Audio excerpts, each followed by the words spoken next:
जय बोलिए मूल नायक चिंतामणि पारसनाथ भगवान की। परम पूज्य राय संत गणाचार्य गुरुवर 108 विराग सागर जी महामुनि राज की।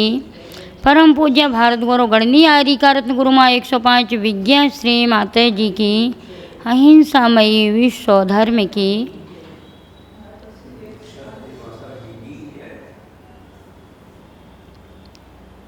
धर्म स्नेही बंधु, कल अपनी चर्चा चल रही थी जीवन जीने की कला, अर्थात हम अपने जीवन को इस पाश्चात्य संस्कृति में कैसे सुरक्षित रख सकते हैं, कैसे अध्यात्म के साथ जुड़ कर के अपने जीवन को जी सकते हैं।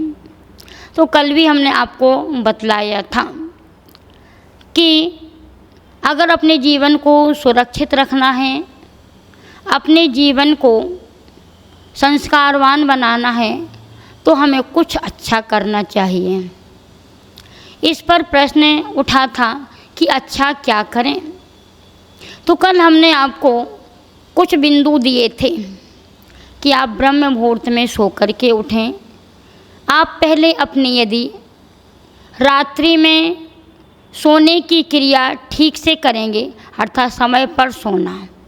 जब भी आप सो तो पहले कुछ बातों को ध्यान में रखो।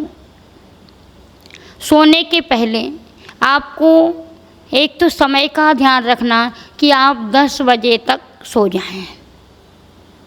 आज आपकी जो शैली बन गई कि रात्रि में 1 बजे, 2 बजे, 3 बजे तक सोना, तो सुबह फिर आप 9 बजे, 10 बजे सोकर उठोगे। और यदि आप रात्रि में 10 बजे सो जाओगे तो नियम से 4 बजे आपकी नींद खुल जाएगी।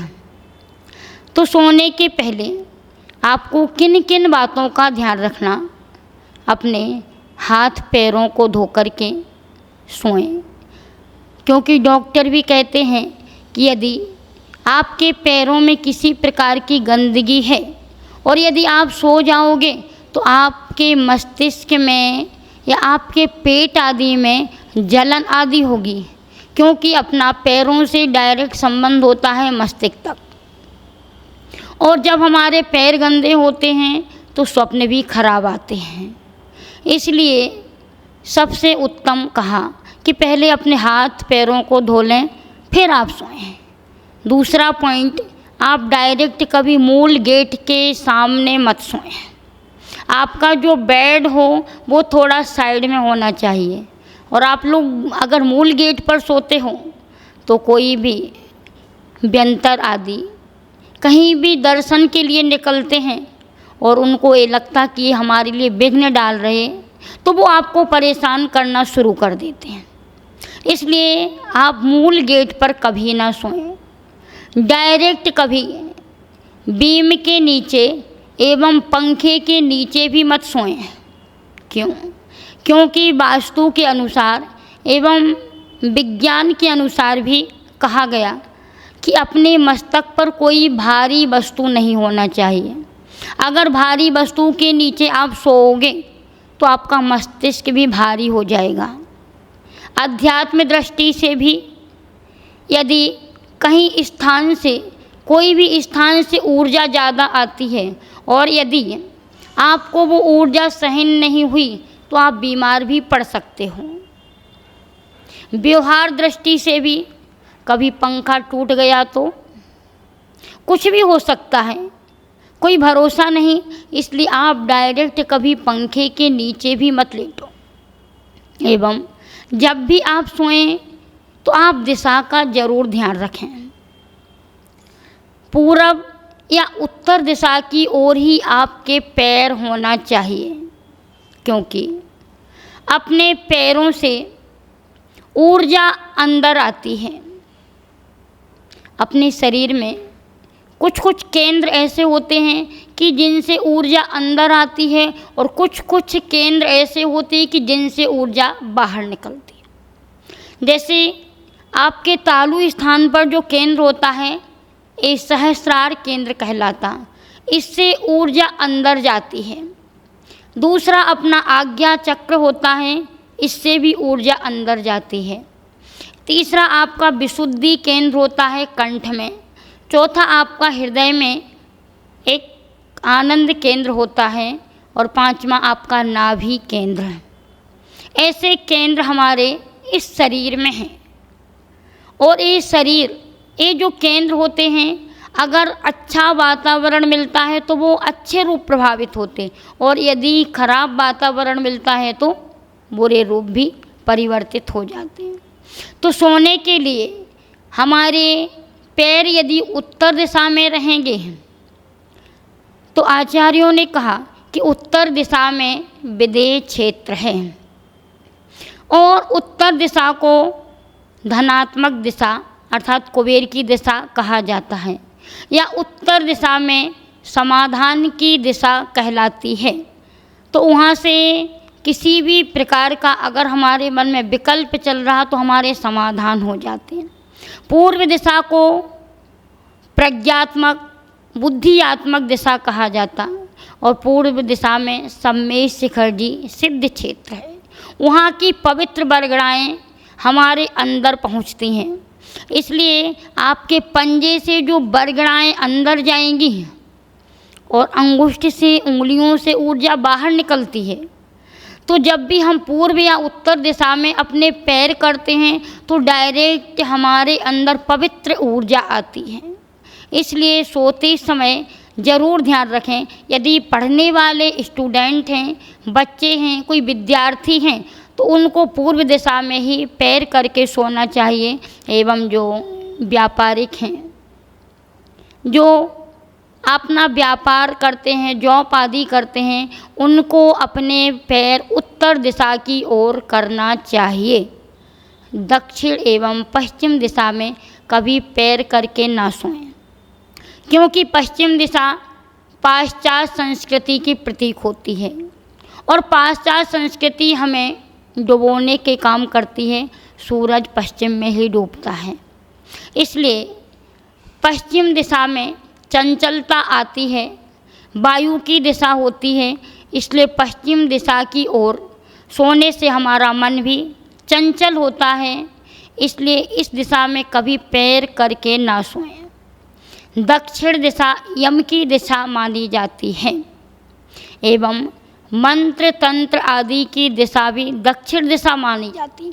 कोई भी तांत्रिक लोग यदि तंत्र मंत्र सीखते हैं, करते हैं, तो वो दक्षिण दिशा की ओर मुख करके ही करते, इसलिए दक्षिण दिशा की ओर कभी पैर करके मत सोएं।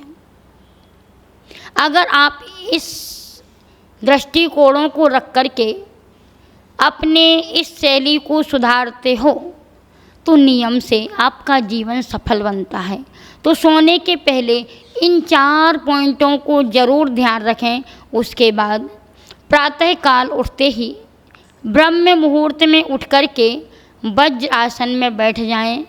वज्र आसन में बैठ कर के कल हमने आपको बतलाया था कि अपने दोनों हाथों को मिलाएं और सिद्ध शिला पर विराजित 24 तीर्थंकरों को नमस्कार करें। मध्य में सरस्वती देवी को अर्थात जिनवाणी माँ को नमस्कार करें, और अंत में आप अपने मूल भाग में भगवान को या गुरुओं को याद करें। इस प्रकार से यदि आप अपनी ज़िंदगी को जीते हैं, प्रातःकाल यदि आपका अच्छा हो गया तो समझ लेना पूरे दिन के लिए आपको ऊर्जा मिलेगी और आपका तन भी स्वस्थ रहेगा एवं मन भी प्रसन्न रहेगा। और दोनों हाथों को जोड़ करके सर्वप्रथम आप भगवान से यही प्रार्थना करें कि हे भगवान, ये मेरे दोनों हाथ किसी को गिराने के काम में नहीं बल्कि उठाने के काम में आए। ये मेरे दोनों हाथ भगवान की अभिषेक पूजन एवं दान करने के काम में आए। मैं इन दोनों हाथों से अशुभ क्रिया ना करूं, शुभ क्रिया करूं।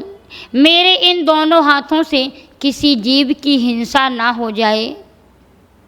ये हमारे दोनों हाथ पवित्र वस्तुओं को ही स्पर्श करें, पवित्र स्थानों पर ही दान पूजा आदि के लिए उपयोग आएँ। यदि इस प्रकार से आप भावना भाते हो तो नियम से भावना ही भवनाशिनी होती है।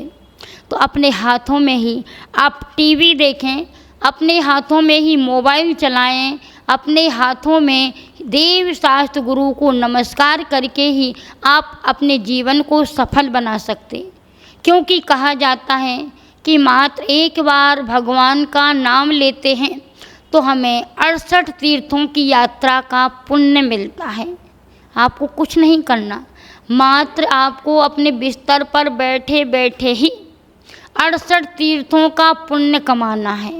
हाथ जोड़ करके देव शास्त्र गुरु को नमस्कार कर लोगे तो आपको इतना अधिक पुण्य मात्र इतनी सी क्रिया करने में मिल जाएगा। आप अपने जीवन को सफल बनाने के लिए इतना तो कर ही सकते हैं। अगर आप डॉक्टरों के यहाँ जाना चाहते हो तो मत करना, और यदि डॉक्टरों के यहाँ जाना नहीं चाहते हो तो पूज्य गढ़नी यारी का गुरु माँ विज्ञश्री माता जी हमेशा यही कहती हैं कि डॉक्टरों से ज़्यादा जो प्रभावशाली हैं, जो महत्वशाली हैं, वो अपने पास ही हैं। अपने गुरु ही सच्चे डॉक्टर हैं, अपने भगवान ही असली डॉक्टर हैं। आपको कहीं जाने की ज़रूरत नहीं। मात्र यदि आप अपनी सुबह से लेकर के शाम तक की क्रिया जिसकी अच्छी हो गई, अर्थात सुबह से लेकर के शाम तक यदि हमने धर्म का सदुपयोग कर लिया, यदि धर्म ध्यान कर लिया, तो हमें फिर कभी डॉक्टरों के पास ज़रूरत नहीं। मात्र सुधरने की ज़रूरत। हम आपको पूरा ये नहीं कहेंगे कि आप महाराज जी बन जाओ, माता जी बन जाओ। अनिल जी आपको महाराज नहीं बनाएंगे, लेकिन कम से कम अपने सच्चे श्रावक के कर्तव्य का पालन तो कर सकें। हम कुछ नहीं कर सकते हैं तो कम से कम घर बैठे भी भगवान को याद तो कर सकते। यदि आपने देव शास्त्र गुरु को याद कर लिया और अपने मात्र भावना बना ली कि इस संसार में जितने भी साधु संत हैं उनके निरंतराय आहार हों, उनका स्वास्थ्य ठीक रहे, रत्नत्रय कुशल रहे, इतनी भावना ही आपकी बैयावृत्ति का काम कर जाएगी। आप उनके पास पहुंचोगे भी नहीं, फिर भी आपको फल मिल जाएगा। लेकिन ऐसा मत कि कल से तो माता जी हम घर में बैठ के ही भावना बनाएंगे, आपके दर्शन करने भी नहीं आएंगे। तो ऐसा भी मत सोचना। ये मात्र हमारे लिए एक निमित्त है। जब उनकी पवित्र बरगड़ाएँ इतनी दूर से हमारे अंदर प्रवेश करती हैं तो हमारी बीमारियों को दूर कर देती, तो पास में जाएंगे तो फिर तो स्वस्थ रहना ही है।